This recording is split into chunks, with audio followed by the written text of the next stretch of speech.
Hello everyone, today we're going to talk about FHA and what it means and what are the drawbacks and what are the positive points of using that loan. So here we go.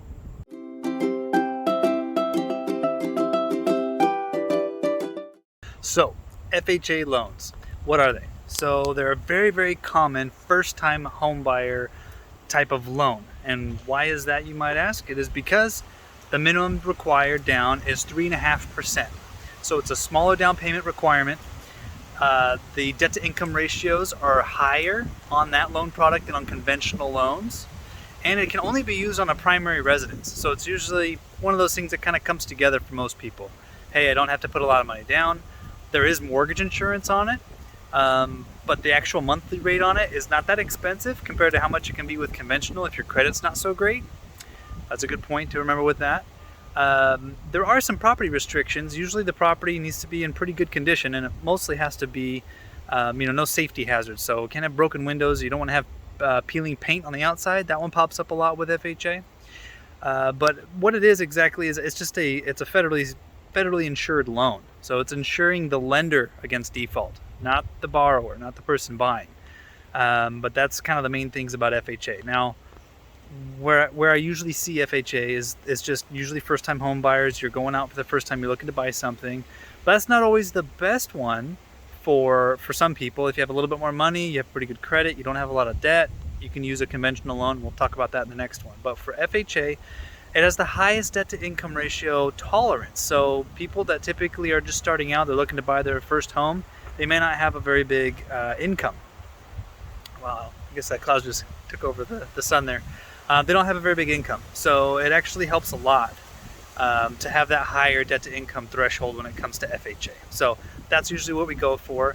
But did you know that you can actually use an FHA loan to purchase a property that you can use as an investment? So what I said earlier about FHA, it can only be used on a primary residence. Well, what's a primary residence? What can be considered a primary residence? It's the one that you're going to live in. But what type of property? That's where it comes to it. A 1 to 4 unit property can be considered a primary residence. So that means duplex, triplex, a fourplex, or quadplex, whatever you want to call it.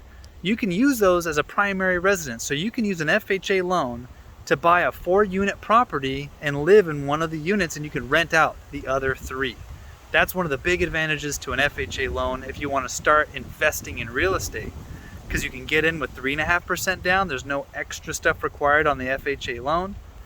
You get in with that down payment. The loan limits are higher on those properties depending on how many units there are. And they could even already have tenants living in there. And you just kind of take over for it, or you buy it as it's empty. You can renovate it if you want to, and you rent those out, and you have other people paying your mortgage. And that is an awesome way to get into real estate as an investor if you don't mind being a landlord. But that's how you can use FHA to get into with investing. But otherwise, it can only be a primary residence. And there's no real way around that.